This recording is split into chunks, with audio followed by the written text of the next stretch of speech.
Hello everyone, আসসালামু আলাইকুম। আশা করি সবাই ভালো আছেন। আজকে আপনাদেরকে রেস্টুরেন্টের স্বাদে ঘরোয়া পদ্ধতিতে কোল্ড কফি বানিয়ে দেখাবো।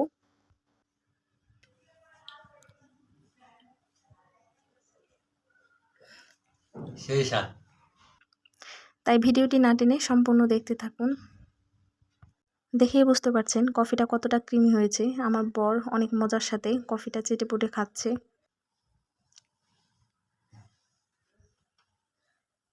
ফার্স্টে আমি 3 চামচ পরিমাণ মতো কফি পাউডার নিয়ে নিয়েছি। এখানে আমি নেসক্যাফের কফিটা নিয়েছি, আপনারা যে কোনো কফি পাউডার নিতে পারেন। সামান্য পরিমাণ পানি দিয়ে আমি কফিটাকে ভালোভাবে গুলিয়ে নিচ্ছি। আপনারা চাইলে পরবর্তীতে কফিটা ইউজ করতে পারেন, বাট আমি আগেই গুলিয়ে নিচ্ছি, তাহলে দলা পেকে যাবে না। এখানে আমি আগে থেকে জাল করে রাখা হাফ লিটার দুধ নিয়ে নিচ্ছি। ওর সাথে 4 টেবিল চামচ পরিমাণ মতো গুঁড়া দুধের পাউডার নিয়ে নিচ্ছি। আপনারা চাইলে গুঁড়া দুধটা আরও বেশি নিতে পারেন। সাথে আমি চিনি নিয়ে নিচ্ছি। এখানে আমি 5 টেবিল চামচ পরিমাণ মতো চিনি নিয়েছি, যেহেতু দুধ তো মিষ্টি হয়, এই জন্য আমি চিনির পরিমাণটা বেশি নিইনি। এবং আগে থেকে গুলে রাখা কফিগুলো দিয়ে দিচ্ছি। কফিটা আপনার টেস্ট অনুযায়ী দিবেন, কারণ কফিটা অনেক তেতো হয়ে যাবে বেশি দিলে।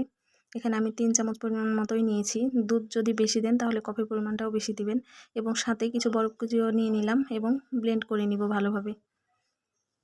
কফিটা আমার ব্লেন্ড করা হয়ে গেছে। এবার গ্লাসে ডেকোরেশন করব।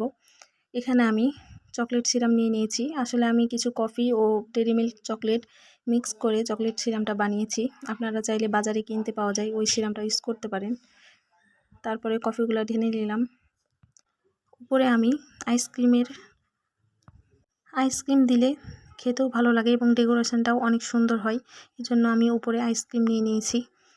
আপনারা যখন ব্লেন্ড করবেন তখনও আইসক্রিম নিতে পারেন। আমি তখন নেই, বাট ডেকোরেশনের সময় আমি উপরে আইসক্রিমটা দিয়ে দিয়েছি এবং তার উপরে আমার আগে থেকে করে রাখা চকলেট সিরাপটা অ্যাড করে দিচ্ছি। এতে দেখতে অনেক সুন্দর হবে। এইভাবে খুব সহজেই আপনারা বাসায় কোল্ড কফি তৈরি করতে পারেন।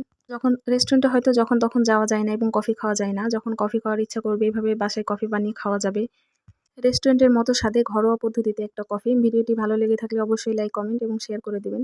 ধন্যবাদ।